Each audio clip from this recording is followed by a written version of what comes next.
उसने ये नहीं सोचा प्रभु ने क्यों गधा मंगाया, क्यों गधे के बच्चे में। जैसे बोला वैसे कहे। बोला प्रभु अगर बुला रहा है गधे को, बुला रहा है मूर्ख को, बुला रहा है किसी गंवार को, तो कुछ ना कुछ उसका रीजन होगा, उपदेश होगा। ऐसे तो बुलाता नहीं किसी को। परमेश्वर ने दुनिया में हर एक चीज बनाया, उसका हर चीज का एक उपदेश है। दुनिया में पर्पस है, उपदेश है, लक्ष्य है, उसको बोल सकते हैं। हालेलुया। और बुलाया है ऐसे नहीं, उसको पर्पस उपदेश से बुलाया। और गधे को भी खुलवाया पर्पस उपदेश से। हालेलुया। और जब गधे को बुलाया, उसका 38 पढ़ो। आमीन। अब जब प्रभु यीशु मसीह को वहां पर लाए, प्रभु यीशु मसीह ने जब उस गधे के बच्चे को बुलाया, मंगाया, और गधे के बच्चे के ऊपर जब मंगाया, और वहां पर गधे के बच्चे को इस्तेमाल किया उस मोहल्ले में जाने के लिए। लोग तो हाथी घोड़े को इस्तेमाल करते अपनी शोभा बढ़ाने के लिए, शो रखने के लिए, अपनी शान दिखाने के लिए। लेकिन प्रभु यीशु मसीह का स्वभाव देख सकते हैं आप, एक गधे को इस्तेमाल किया। और यहाँ पर बाइबल ये भी बताती है, गधे पर कोई कभी सवार नहीं हुआ।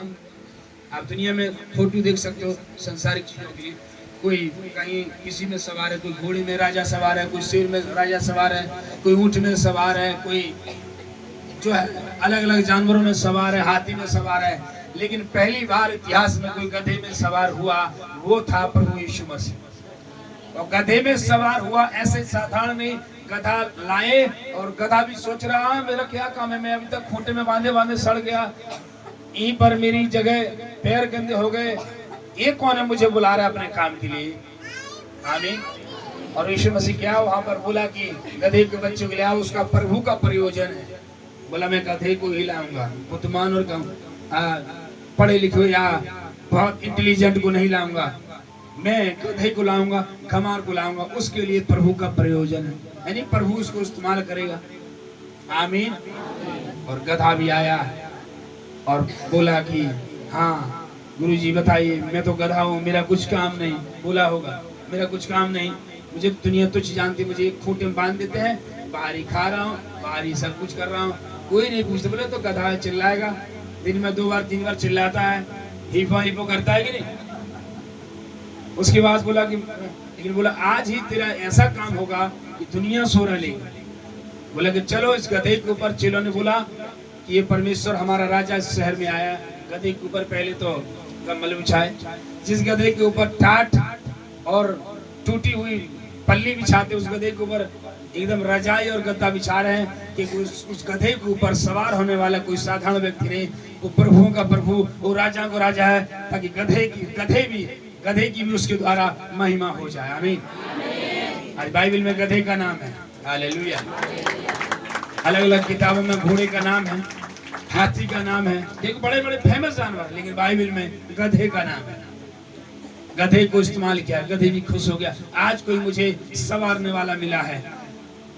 पीठ में कपड़ा, फिर पैर में भी बाइबल बताती कपड़े बिछाए, लेकिन मैं कपड़े बिछाए क्योंकि उसके ऊपर राजा सवार था, वो था प्रभु यीशु मसीह। गधे का भी जिंदगी बदल गई वहां से। और गधे की भी पैरों के नीचे अच्छे अच्छे कपड़े, अच्छे अच्छे चादर, अच्छे अच्छे रुमाल बिछने लगे। ये है परमेश्वर आपकी जिंदगी में जब आता है, आपका गधा सा जीवन बुद्धिमान में बन जाता है, आपका साधारण जीवन असाधारण हो जाता है, आपका मूर्ख वाला जीवन एक बुद्धिमान में बन जाता है, क्योंकि आप पहले गधे थे और प्रभु यीशु आपके अंदर आ गया। अब आप गधे नहीं हो गए, आप एक परमेश्वर के चुने हुए, बुलाए हुए परमेश्वर के दास, प्रभु के दासी। आमीन। और वो भी ऐसे साधारण नहीं जो समुद्र को चीर सकते हैं, तूफानों को शांत कर सकते हैं, बीमारों पर हाथ रख के चंगा कर सकते हैं, तंत्र मंत्र जादू मंत्र को हटा सकते हैं। आप वो राजा आपके अंदर है। आमीन। हालेलुया। और वहां से क्या बोलने लगी, 38 तक पढ़ो। आमीन। उस प्रभु यीशु मसीह के सवार होने के द्वारा उस गधे की भी महिमा हुई और गधा भी बाबा होगा। और उस समय वो गधा नहीं रहा, एक प्रभु का सवार वाला एक जानवर बन गया। आमीन। गधे का स्वभाव आप देख सकते हैं, ज्यादा लड़ाकू नहीं, ज्यादा खाने वाला नहीं, जहां बांध दो चुपचाप पड़ा रहेगा, यानी हम्बलनेस।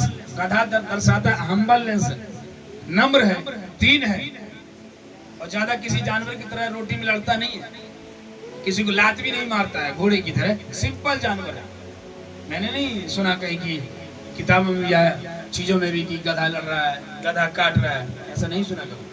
लेकिन गधा बहुत साधारण जानवर है, नम्र है, दीन है, सीधा है, सीधी बात है, बोलोगे कि तो सीधा भोला भाला है। और प्रभु ने उसको ही चुना, इसके साथ में बैठूंगा ताकि ये गधा भी साधारण नहीं, एक बुद्धिमान गधा बन जाए। आमीन।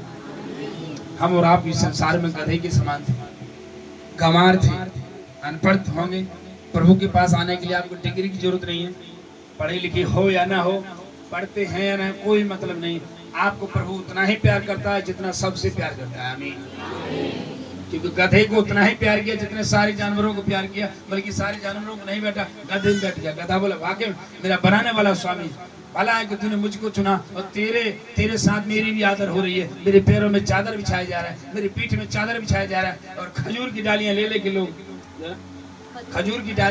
लोग स्वागत करने लगे, वेलकम करने लगे, देना बेटा, वेलकम करने लगे और उसको स्वागत करने लगे। आमीन। मत्ती में आ जाए 21 अध्याय, मत्ती कट करिए।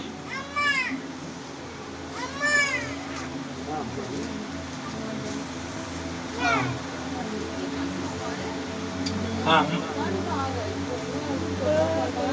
हाँ, मत्ती 21 से पढ़ो, शुरू से ही उतना तक पढ़ेंगे बस। जब वे पहले पढ़ दो। यरूशलेम के निकट पहुँचे। हाँ।